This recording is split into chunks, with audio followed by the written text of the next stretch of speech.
Frumoasele mele balanțe, ce faceți, dragii mei? În sfârșit ne revedem după 2 săptămâni de absență. Astăzi facem etalarea bonus pentru luna decembrie, dar nu înainte de a vă ura sărbători fericite, pentru că acum ne apropiem de sfârșitul anului și vreau să vă doresc să petreceți frumos atât ziua de Crăciun cât și anul nou. Hai să vedem care sunt mesajele bonus pentru voi pentru această ultimă lună din an. Primul mesaj. Relax. Hai că poate te mai relaxezi și tu un pic. Persoană de încredere și dualitate și umbră. Ei, te văd aici cu niște dubii în legătură cu o persoană din viața ta. Poate că este o persoană, nu știu, care transmite încredere, însă tu ești foarte neîncrezător. Ți se spune să te relaxezi un pic, că poate nu e chiar atât de negru cum crezi tu că e, da? Abandon, wow, ți-e frică, ai frici, în tine s-a instalat frica de abandon sau frica de singurătate, poate să fie pentru alții dintre voi. Aici ca și cum ți se spune, încearcă să iei lucrurile cu calm, îmi vine să spun. Nu știu dacă e vorba neapărat despre o persoană iubită, da? Nu cred că doar despre iubire. Pentru unii dintre voi, da, pentru alții dintre voi, nu. Poate să fie vorba pur și simplu despre o persoană nouă care a apărut în viața ta și tu ești destul de, hai să spunem, neîncrezător. Există aici în tine tot timpul bănuiala aia de o fi vreun interes la mijloc, nu o fi, pentru că am pățit-o, da, aici există o tristețe, am pățit-o sau sunt pățit, cum se zice la noi, și nu mai dau votul încrederii. Da, e foarte ok să fie așa, nu e niciun fel de problemă, dar încearcă să nu te lași, nu știu cum să spun, influențat, da? Să vezi doar umbra sau doar să rămâi doar în frici. Încearcă să fii cât de relaxat poți, însă în același timp și cu ochii mari deschiși îmi vine aici. Aici avem imaginea asta, persoana asta are ochii foarte mari. Fii într-adevăr cu ochii deschiși, însă încearcă să fii și cât de relaxat posibil poți. Da? Interesant. Hai să vedem alte mesaje.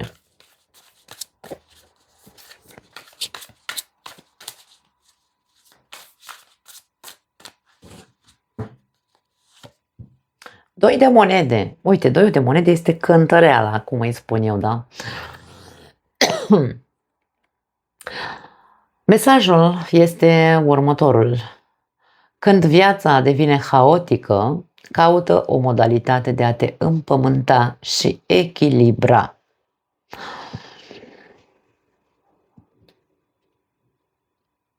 Chiar dacă ai trecut prin ce ai trecut, fiecare dintre noi trecem prin multe evenimente în această viață. Nimeni nu are o viață lină, da? Viața e cu de toate. Chiar dacă ai trecut prin foarte multe lucruri care te-au dezechilibrat, te-au făcut să-ți pierzi încrederea în viață, în lume, da? În persoane.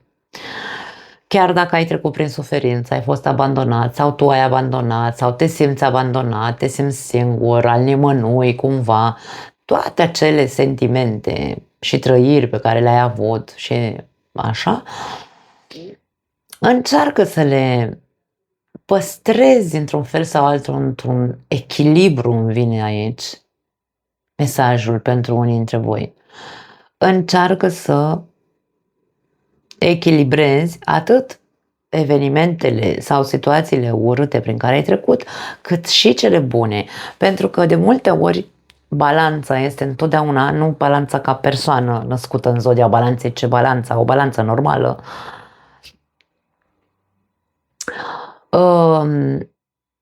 Tinde, să zicem, da, pentru a se echilibra are nevoie întâi de dezechilibru. Însă tindem ca pe un taler să punem mai mult ceva și putem să punem mai multă neîncredere sau mai multe, sau să vedem doar evenimentele urâte din viața noastră și pe cele plăcute sau frumoase sau pozitive, să le ignorăm și atunci are întotdeauna cumva de câștigat mai mult negativul decât pozitivul. Încearcă aici cu împământarea asta și cu echilibrul, această persoană încearcă să mențină echilibrul mergând pe cumva pe un pod din ăsta improvizat, așa cu lemne, dar pe niște stânci. Deci e clar că nu poate fi, trebuie să fii atentă pe unde calcă, să nu se dezechilibreze. Dar aici asta simt să transmit.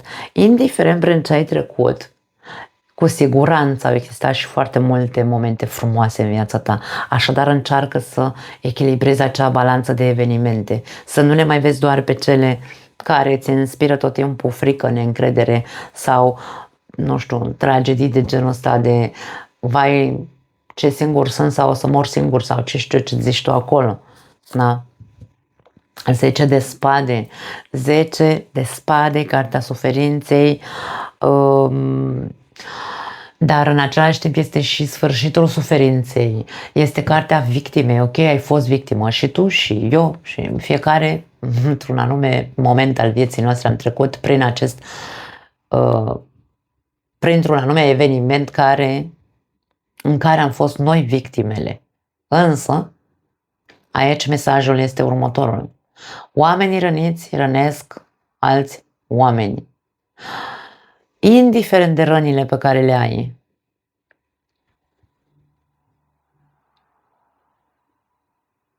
Mie vine să spun, ridică-te de la pământ. Pentru că atunci când rămânem acolo, jos, ca victimă, în general, ce facem este că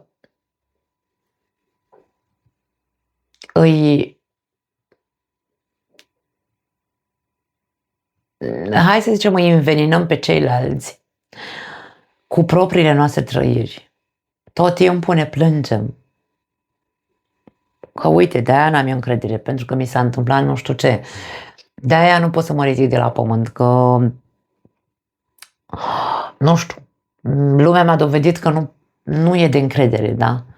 Indiferent ce se întâmplă, nu ajunge tu să te transformi din victimă în călău într-un fel sau altul, pentru că aici vorbim despre oamenii răniți rănesc alți oameni la rândul lor, dacă vrei, da? Uite-te și vezi dacă nu cumva poate și tu faci rău la rândul tău fără să-ți dai seama. 10 de spade e o carte de finaluri, trebuie să finalizezi odată acel proces de victimă, gata, ieși de acolo.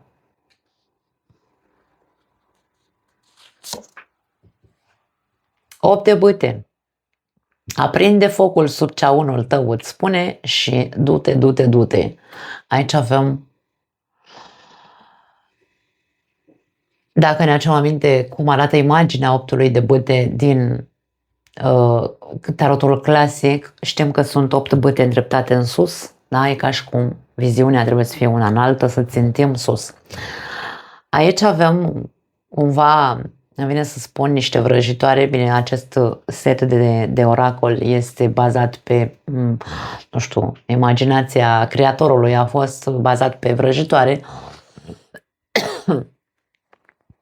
Și ca și cum sunt pe punctul de a-și lua zborul, da? Vrăjitoarele. Știm că ele zburau pe coada de mătură, pe bâte. Și aici avem mesajul ăsta cu aprinde focul sub ceaunul tău. E ca și cum, hai, acea vitalitate, acea dorință, acea voință, pentru că focul înseamnă voință. Aprinde focul voinței din tine dacă vrei și du-te, ia-ți zborul, țintește sus, fii optimist, bâta înseamnă optimism, pardon, încrezător, egoist, de ce nu pe alocuri, gândește-te și la tine, da? Dar nu te gândi doar din poziție de victimă, gândește-te la nivel înalt, da? Doamne, vreau să ajung în X loc în 2 ani, în 5 ani, habar n-am, zi tu, cât crezi că e suficient pentru tine? E ca și cum aici, 2 de monede, 10 de spade, 8 de bâte, ți se spune alegerea este a ta, dacă vrei să mai rămâi în a fi victimă perpetuă sau dacă vrei să îți iei zborul de acolo.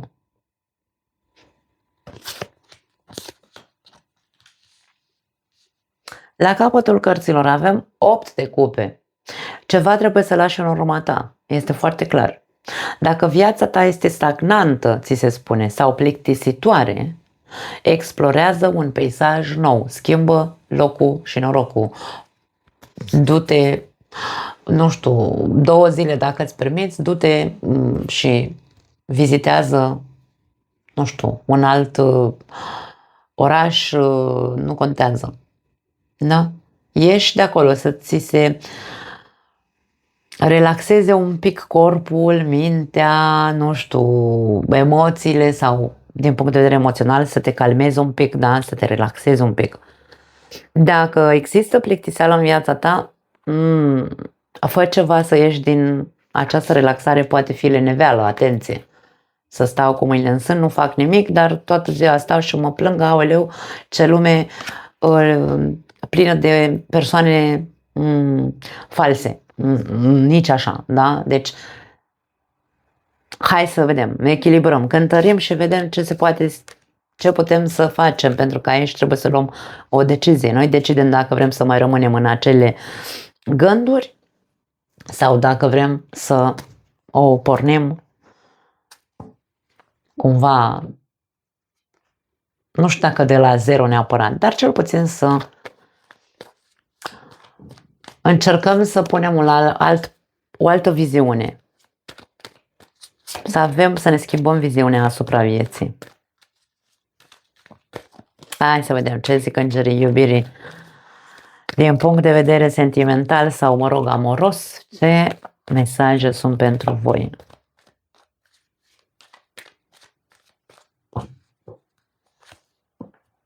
Conversație cu inima deschisă. Unii dintre voi trebuie să vorbiți cu persoana iubită. Factori religioși avem aici implicați și romantism. La capătul cărților avem învățați să vă cunoașteți unul pe celălalt.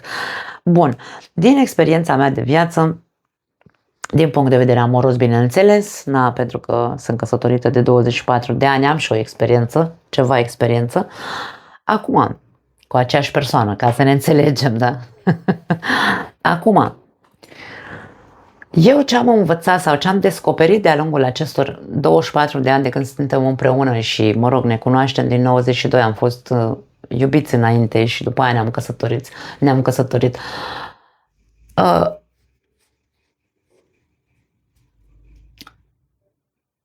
Ne maturizăm, creștem și automat trecem la o altă etapă din punct de vedere emoțional.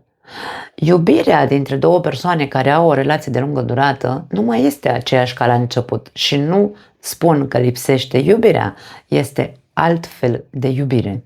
Nu se numește doar atașament, se numește iubire, hai să spunem, liniștită și în siguranță. Da? Din punctul meu de vedere, cel puțin eu așa mă simt în relația mea. Însă, trebuie să ne descoperim și redescoperim unul pe celălalt în funcție de nivelul de maturitate la care am ajuns acum, în prezent. Pentru că una este cum ne cunoșteam la 15 ani, la 20 de ani, la 25 de ani și cum ne cunoaștem acum. Eu am 47, da? Soțul meu 48. E total diferit, nu mai are nicio legătură. Așadar, dacă sunteți în aceeași situație, aveți o relație de lungă durată, pentru cei care sunteți într-o relație, da? Dragii mei, învățați să vă cunoașteți cum funcționați acum, care sunt lucrurile care vă plac acum, la această vârstă, da? De la partener, ce vă place, ce vă doriți acum la această vârstă, de la relația de cuplu, de la, nu știu, viața sexuală se schimbă. Totul este despre hai să stăm de vorbă, conversații cu inima deschisă. Dacă noi nu ne deschidem și nu vorbim ca doi oameni adulți, fără taburi, aici avem factorii religioși, astea sunt criminale, acești factori religioși, da? Sunt criminalul unei relații, pentru că nu îți mai dă voie să mai existe nimic romantic cumva. Dacă ai trecut de 45 sau 50 de ani, gata, domne, trebuie să pui baticul în cap, tața Leana și Nea Costel, da? Nu, dragii mei, nu! E o etapă extrem de frumoasă când treci după 45 de ani. Nu are nicio legătură cu cea dinainte, nu mai e sexul pe pereți, dar e liniște și pace în suflet, este relaxare acasă, miroase frumos în casă, habar n-am, da? Nu vă rămâne altceva decât să cântăriți, vedeți care este treaba în relația voastră. Eu n-am de unde să știu, eu aici văd un 10 de spade, văd abandon, văd un 8 de cupe, plictiseală, poate rutină foarte multă și niciunul dintre voi nu face nimic, dormiți pe ureche, prea multă relaxare, poate vă doriți aici să se aprindă focul și să existe scânteie între voi, dar nimeni nu zice nimic. Mi-e rușine că, vezi, Doamne, da, factorii religioși, religia a făcut foarte mult rău din punctul meu de vedere pe multe planuri în viața noastră, nu doar pe cel sexual sau relațional. Însă, dacă nimeni nu zice nimic, pentru că aici vorba despre deschideți gura amândoi și spuneți-vă nevoile, ce nevoie aveți acum în momentul de față, pentru ca ce credeți voi că ar putea să funcționeze dacă introduceți în relația voastră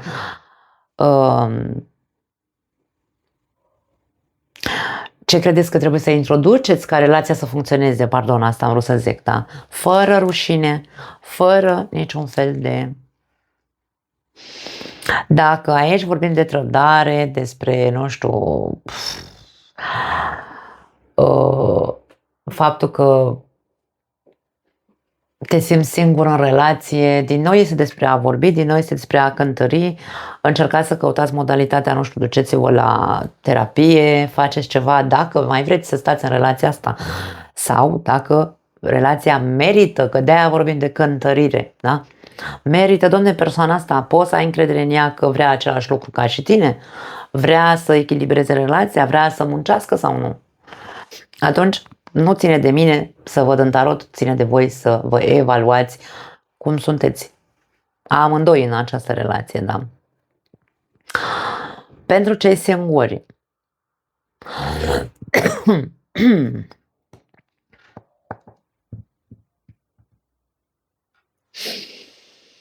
aș spune că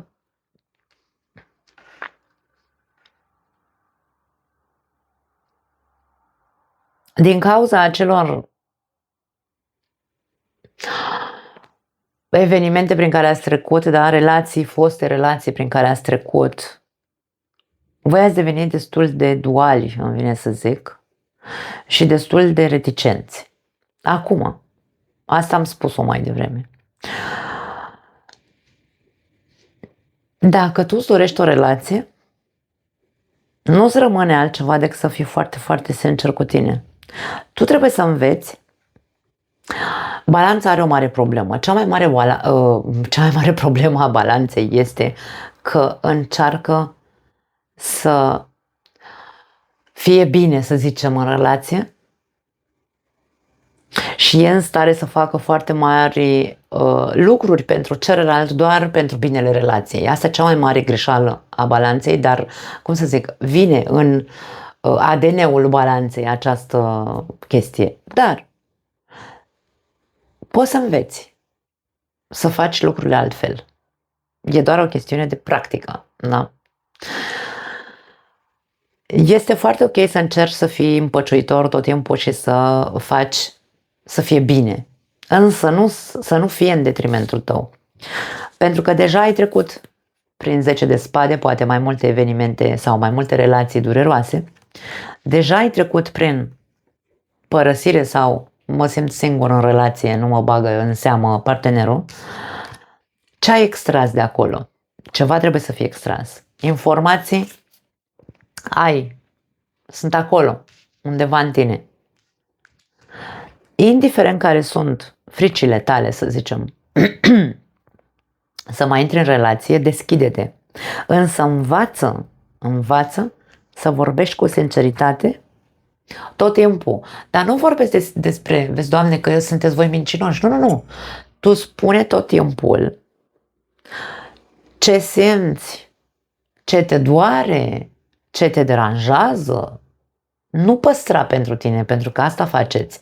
Tăceți ca să fie bine. Nu spune viitorului partener, pentru că aici poate fi vorba despre cineva străin, da? Adică, sau, nu știu, diferențe foarte mari între voi. Diferențe pot fi de cultură, de religie, de, nu știu, de spiritualitate, de vârstă, de ce nu, da? De mentalitate, poate să fie o diferență între voi doi.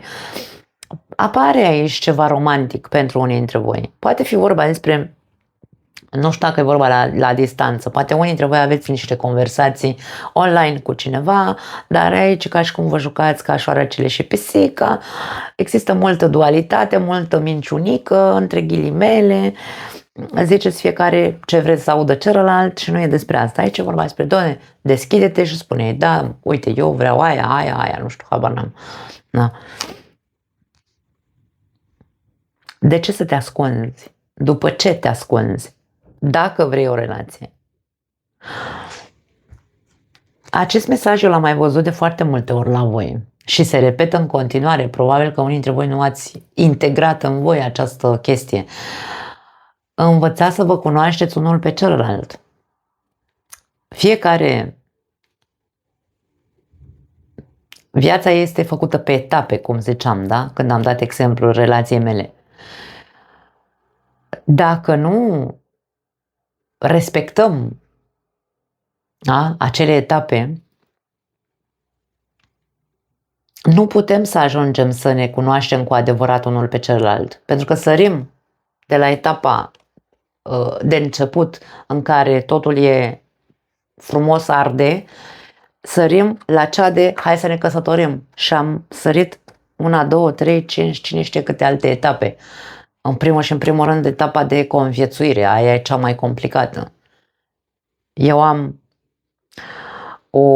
o fetiță, fetiță, azi e ziua ei, chiar astăzi e ziua ei, pe 10 decembrie și împlinește 24 de ani, nu mai e fetiță mică, însă eu i-am implementat foarte bine în cap că trebuie să conviețuiască cu iubitul ei cel puțin 1 an de zile într-o casă, singuri, ei doi singuri, să vadă cum poate fi viitorul relațiilor. Da? Nu să săr de la acum suntem iubiți și mamă ce frumoasă e relația și să mă duc să-mi pun pirostrile pe cap. Nu, atunci nu fac absolut nimic. Trec peste etape, da? Așadar,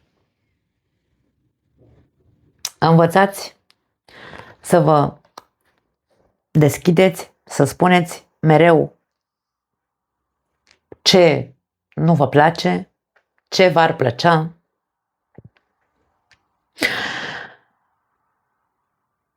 Învățați sau dați-vă voie să vă cunoașteți încet, dacă începeți o relație acum, da? Voi, cei singuri. Nu săriți peste niciun fel de etapă. Mai departe, alte mesaje pentru voi.